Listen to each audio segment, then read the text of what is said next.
Deborah Flint, will be providing an update on airport operations and the investigation following Monday's incident.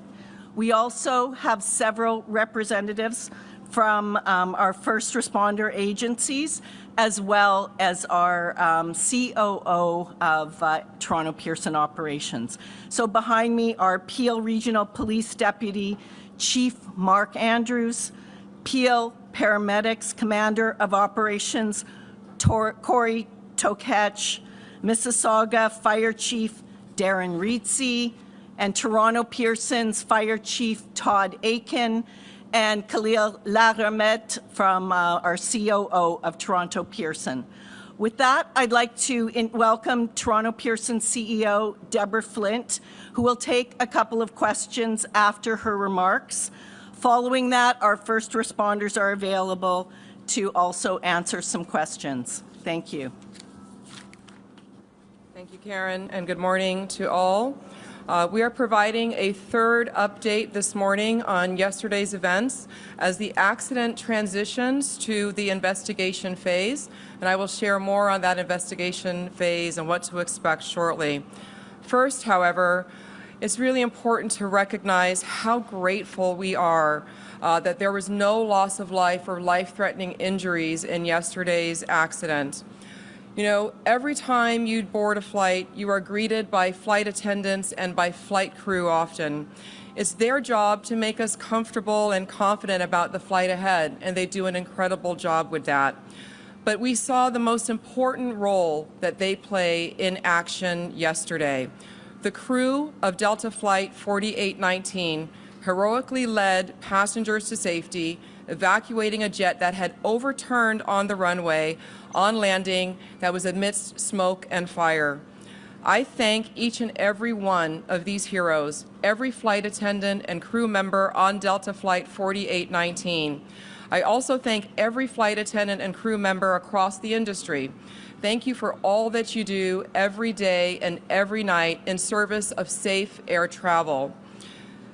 In regards to the accident yesterday, at approximately 2:15 p.m., Delta Airlines Flight 4819 from Minneapolis to Toronto, operated by subsidiary Endeavour Air, was involved in a single aircraft accident upon landing at Toronto Pearson. The plane was carrying 4 crew and 76 passengers, among them 22 Canadians. Flight attendants, flight crews, and airport emergency workers and responders mounted a textbook response, reaching the site within minutes and quickly evacuating the passengers. At the time, there were 21 injured passengers ranging from minor to critical but not life-threatening injuries. A total of 19 passengers went to the local hospitals, with 2 more going to hospitals in the time period after. At this time, Delta Airlines has reported that 19 of those passengers have been released and 2 remain hospitalized. Our thoughts go out to all of the passengers impacted and their families. We have taken great time and care to extend care to each of the passengers that were here after the accident. That includes comfort as well as support in their emotional well-being in the hours since the crash. We have completed the reunification process for all of the remaining passengers, and we'll continue to care for them during this extended time. I will now give you more information about the operation and what to expect in the days ahead. From last Thursday to Sunday, Toronto Pearson saw extreme conditions, 2 separate snowstorms. On Thursday and Sunday, we got more than 20 inches, 50 centimeters of accumulated snow. That is actually not typical. In fact, it is more snow within that time window than we received in all of last winter. There were many delays and cancellations across this part of Canada and the U.S. Northeast during this time, creating numerous flight delays and backlogs. At Toronto Pearson, 221 of 974 scheduled flights were canceled on Thursday. 75 of 1,012 scheduled flights were canceled on Friday. 128 of 937 scheduled flights were canceled on Saturday, and 371 of 987 on Sunday. Monday was a clear day, though, and it was an operational recovery day for Toronto Pearson, with 1,006 scheduled flights. The results yesterday, in due part to the accident, were 462 scheduled flights canceled and 544 flights operated. Let's now talk about the investigation and what to expect in the next few days as we pivot to this phase. Last night, 7 members of the Transportation Safety Board of Canada arrived at Toronto Pearson to begin the investigation. 13 more of those investigators arrived today. Members of the U.S. Federal Aviation Administration are also here on site, participating in the investigation. As it is a Mitsubishi aircraft, Mitsubishi will be here on site as well, and Delta Airlines has sent their GO team who are already here on site. So what does this all mean for operations at Toronto Pearson today and in the days ahead? Our Emergency Operations Center does remain open, though operations on the runways resumed at 5 p.m. Eastern Time yesterday. We have been in recovery mode since resuming flights at 5 p.m. yesterday, catching up on delayed flights, and that continues into today as well. We are currently without use of our longest east-west and north-south runways. This and ongoing expected additional weather conditions today will affect how fast we recover operations, particularly with departure of aircraft. We do expect that the investigators on site will be reviewing the aircraft on its current configuration on the runway for the next 48 hours. And we are looking to get to support that investigation and the removal of that aircraft off the runway, at which point we can do our inspections and then return that runway into service. Toronto Pearson will continue to provide you all with operational updates, but this is now an active investigation time, and you can expect to start hearing more from the investigating authorities about the accident that happened here. We expect that the Transportation Safety Board of Canada will be issuing a statement with more information around that later this afternoon. In closing, I thank the industry, the community, and all of our employees here and across the sector for all the work that they are doing to support this incident and those affected, and that they do every day. Air travel remains the safest form of transportation. We are proud of that record here, and at times like these, we're very grateful and thankful of how the community and the industry comes together as one. Thank you. We'll now take a few questions. Folks who maybe can come up to. Okay. Sure. Hi there, Alex Capriello with News Nation. A question about the conditions yesterday. Obviously, you just explained the extent of the snowstorms that came over the past few days. Wondering if there's been any developments or any comment about what exactly it was like on the runway in terms of iciness or wind gusts. Last night we heard the fire chief say that he did not believe that that played a role in this crash at all. Is that still the theory here? And if so, do we have any developments on what caused the crash if it wasn't weather related? Okay.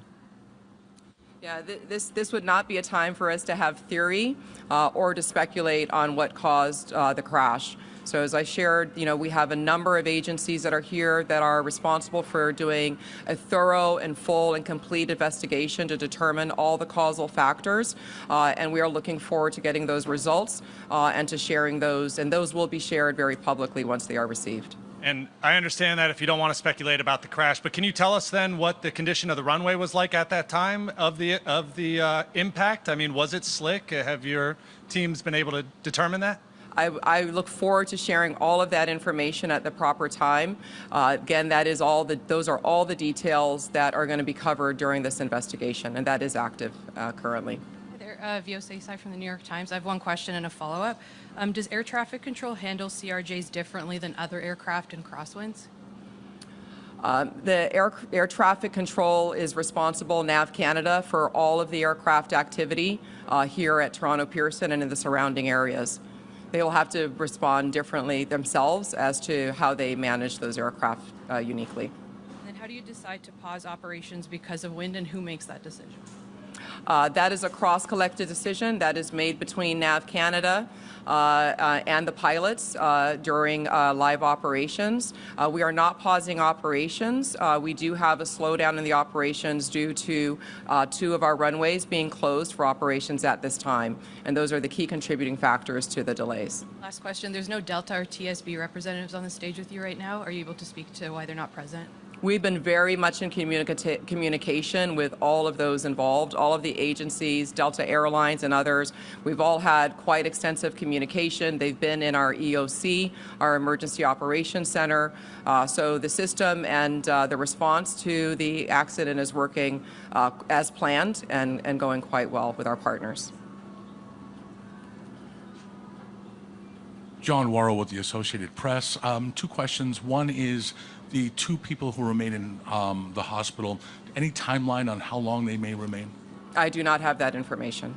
Do you know what condition they're in? What we do know is that, again, 19 of those that were hospitalized are no longer hospitalized. The 2 that remain, none face life-threatening injuries from what we've been briefed and what Delta Airlines has released as well. And just finally, Deborah, given what we saw from all the videos that are on social media, and I'm sure what you've seen internally, how is it more remarkable that everyone was able to survive this incident? There are so many factors that lead us to have gratitude today. Again, I cannot commend enough the crew, the flight attendants, pilots, and our emergency responders for their quick and effective response. It's really incredible, and when you see that aircraft, it just makes you really thankful for all the safety checks that go into running this one of the world's safest air transportation systems. Okay, we'll take questions now from the first responders, please. Good morning, Momin Qureshi from 680 News Radio. My question really is, last check, the wreckage was still out there on the runway. I just wanted to know if we know how long that will be out there and what kind of impact that's having on service here at the airport. Yeah, so as I shared, yes, that the remains of the aircraft will remain on the runway while the investigators are performing their reviews. We expect that could be about 48 hours.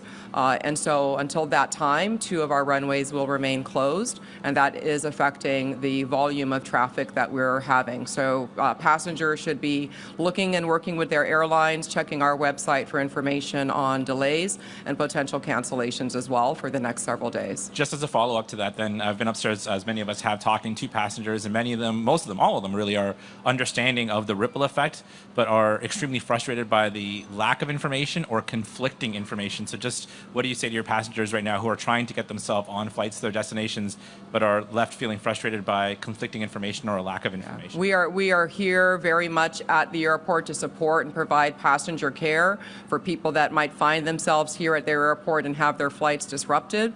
So we'll continue to provide that customer care for them. But in the interim, please do check with your airlines, check your website, and check your apps for your most updated flight information. Thank you. We'll move now to questions to the responders. Thank you. Yeah, sure. It's Shauna with City News. Can you talk a little bit about the response, how long it took fire trucks to get to the plane, and can you talk a little bit about the flame that we saw in the video and the smoke, and was it easy to put out? And just really take us through the response. All right, Todd. Yeah, thank you for the question. The actual time, it was a very quick response from Toronto Pearson Fire Emergency Services. Upon arrival, the crew did witness spot fires. They were able to quickly knock down the spot fires using the aircraft rescue firefighting apparatus. Once the fires were knocked down, the crews did make entry and perform primary search and rescue. The passengers were all evacuated, and then they were taken to a secondary location at Station 2 for triage with our mutual aid partners. Just a quick follow-up. Can you describe what it was like? Because we've seen videos of the passengers hanging upside down in their seatbelts. Can you maybe just describe what it was like to get these people, hanging, cut down, and out of the plane? I believe that Most of the passengers self-evacuated at that time, and upon arrival, they were being escorted to a second location.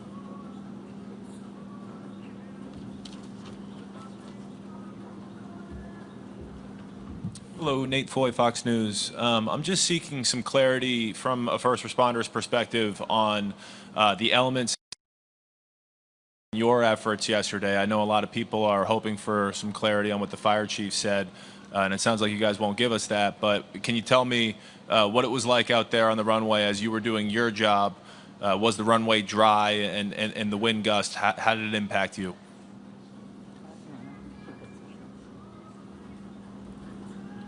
And like we mentioned, it's very early to make any conclusions. I know I provided a little bit of information yesterday for transparency. Today, now we have an active investigation. Therefore, any of those questions would have to be directed toward Transportation Safety Board.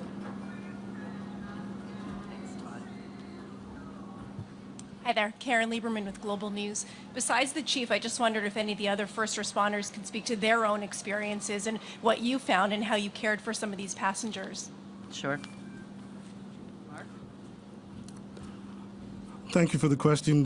Mark Andrews, Deputy Chief with Peel Regional Police. I'd like to, before I answer the question, I'd like to say that our thoughts and prayers are with the 76 crew members and 4 passengers and their families that were impacted by yesterday's events, which fortunately had the best possible outcome for all of us. Our response as Peel Regional Police, we're the police of jurisdiction. We have a really robust presence here at the airport. We actually have a fully functioning division with 100 officers and civilians located. We have a presence on the public side and the private side. So we were able to respond in a very timely fashion along with our first responder partners. The conditions were difficult, but I will say this, that we regularly practice with our partners in fire and EMS and the GTAA and Transport Safety Canada. So we were prepared for this event, as extreme as it was. And our men and women, not only in policing, but across all the first responder services, did a tremendous job. And in my mind, no doubt saved lives. So I'd like to acknowledge that. There was some impact, on the police of jurisdiction being ourselves, not only here at the airport, because as you can imagine, we don't have surge capacity to deal with something like this the way they do in the private industry. We had, at one point we had 50 police officers responding to the circumstances here at the airport and the surrounding environment. What I'd like to do is thank our partners at the OPP, Commissioner Tom Creek and Chief Marion Demke, because they supported us through the aftermath of the incident. Officers to support both of our public. All in all, it was a great response by first responders supporting GTAA and our TSB partners, but it's something that we've practiced and we're well prepared for should this happen again going forward. Mississauga Fire and Communications Services received the 911 call. It's called a crash alarm, so we get it directly from Pearson into our communications center. So we had a very quick response. We had 6 apparatus from Mississauga Fire respond. It was a combination of aerials, engines, and squads. In addition, we sent our command vehicle and also a tanker. We also had an acting platoon chief, a district chief, and myself that attended the scene. I took a position within their emergency operations center. Just to reiterate what Deputy just said, annually our firefighters at a location called Festi. It's a training facility. Our primary response is to assist with water supply, search and rescue, rehab, and medical support. The Mississauga Fire and Emergency Services and Mississauga Office of Emergency Management participates in 2 annual emergency exercises that are held at Toronto Pearson International Airport each year, including a high-level tabletop command exercise and a full-scale boots-on-the-ground emergency exercise. In addition to the exercises conducted each year at Toronto Pearson International Airport, the City of Mississauga conducts its own functional emergency exercise, and we did that in 2021, examining an aircraft accident occurring within the City of Mississauga. This exercise included partners from various organizations, including those represented in the exercises held here regularly at Pearson. The Mississauga Fire and Emergency Services and OEM provides emergency management training to regional partners from various organizations who may be involved in the response to an aircraft accident, amongst other emergencies. The Mississauga Office of Emergency Management can also serve as a conduit between the city and the Provincial Emergency Operations Centre if provincial-wide coordination for the response and recovery of community impacts during an emergency is required. During an aircraft accident, the Mississauga Office of Emergency Management can assist in the coordination of providing municipal services if requested by our community partners who may be impacted in the event. This could include transportation like buses, facilities, or heavy equipment. The City of Mississauga has developed its own aircraft accident emergency plan, which conforms with and operates in conjunction to the airport emergency plan developed by the Greater Toronto Airport Authority. Thanks. That was a fulsome response. I just also wondered if anyone can speak to the nature of some of the injuries. Do you want to speak to some of the nature?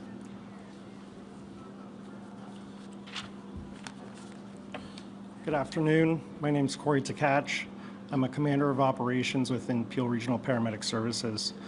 So upon our arrival of the crash site, our staff were faced with a multitude of different injuries, mainly stemming from back sprains, head injuries, anxiety, some headaches, nausea and vomiting due to the fuel exposure.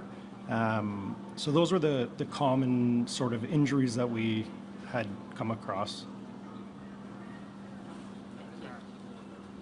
Any more questions? Please, Mal Hamidi, Canadian Press.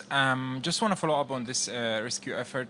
Can you please provide some details on the timeline? How long did you, paramedics and firefighters did it take for them to get to the airplane, and how long did it take for them to evacuate the airplane? Okay, Todd, you want to take that? Yeah, the response from Toronto Pearson Fire Emergency Services was minutes. Because there is an active investigation, we won't be able to provide the details, but it was a very quick response from Fire Emergency Services as well as our response partners that just spoke. Can you please also comment on the role that flight attendants played in evacuating the airplane? We saw some videos on social media where basically doing their job, helping passengers get off the plane. Can you please comment on their role in this? Sure, absolutely. We train for such events. We're very well prepared and trained, and the firefighters responded textbook. They were able to knock down the fire. They're able to assist the passengers getting off the plane, and then performing triage and then response to the hospitals. Thank you. Next question. Hi, I'm Alex Miller with Scripps News.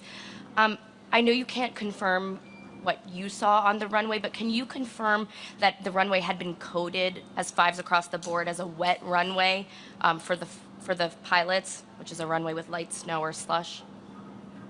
Sorry, I don't know if I followed that question. Do you want to answer, or do you want to repeat it? Did you get it? Yeah, like I mentioned earlier, because there is an active investigation, that will have to be directed towards the Transport Safety Board, please. Hi, Jessica Murphy, BBC News. I want to go back to something Mr. Andrews said. You talked about difficult conditions that rescuers faced on the ground. I'm hoping you could go into a bit more detail. Sorry, with who said? Sorry? BBC. Oh, No, sorry. Peel Regional Police. Peel Regional Police? Thank you for that question. The conditions that I was speaking of is the environmental conditions, the cold, the wind, the fact that we were still having the occasional snow. But those are conditions, again, that we're used to working in as first responders, and our people, along with the other first responders, did a tremendous job of responding in those conditions. It's part of the environment that we operate in. Megan Fitzpatrick from CBC News. What can you tell us about the child that was airlifted to Sick Kids? Do we know if the child was on somebody's lap or buckled in? What can you tell us about the nature of their injuries? No, we don't. I'm sorry. You don't know if the child We was do on not a know. lap? No, we don't have those details. Can you give us an age range of the passengers on the plane? We don't have that either. I would direct that to Delta. We're going to take two more questions. Okay. And just one more. Of the two that are in hospital, is one of them the child? We're not sure either. I have a quick question for fire. Flammable is it? How much time did that give you to tame it? Okay. Did you hear the question? Okay. It's on the jet fuel, whether they were. Yes. Upon arrival, there was jet fuel and there was flames. We do have specialized aircraft rescue firefighting equipment that carries water, foam, and dry chem, and that it is utilized to smother and cover up the jet fuel to provide mean-free egress for the passengers. So we do have the appropriate equipment and the appropriate training to mitigate that emergency. Okay, we'll take the last question. Just like a last question on the nature of the injuries. The people who were more seriously injured, those who were at one point in critical condition, what type of injuries were those? Are we talking about like broken bones, serious sprains? I think the paramedic did speak to that a bit, but he can come back and reiterate. Yeah. So on the initial assessment in any mass casualty incident, we do a triage of patients. And yes, some patients were deemed to be critical at that time. And we make that assessment based on our initial contact, what the patient's complaining of, the fact that they were involved in a plane crash. And some of those determinations happen quite quickly in the short amount of time that we spend with that patient to ensure that they're receiving the quickest care possible.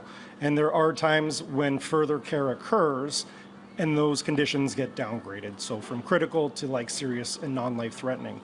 There are times in scenarios like this where somebody may be complaining of like abdominal pain or a head injury, and we may err on the side of caution to deem them critical because we can't see inside their skull, we can't see inside their abdomen, but based on some of their vital signs and other determining factors, that's when sort of the decision to make them a critical patient would have occurred. So in terms of like the acuity of injuries, perhaps the most acute would be that like the back sprain or the head injury possible. Yeah, a head injury from an acuity state is obviously very dangerous. The issue is we obviously can't see inside the head at that time, right? So. Well, thank you all for coming today. We really appreciate it. I really thank all the responders as well for their time to come today and explain the situation on the ground. We will continue to give more updates on operations, Toronto Pearson, but from this going forward now, it is an active investigation, and we can expect hopefully to hear some news from the investigators. Thank you.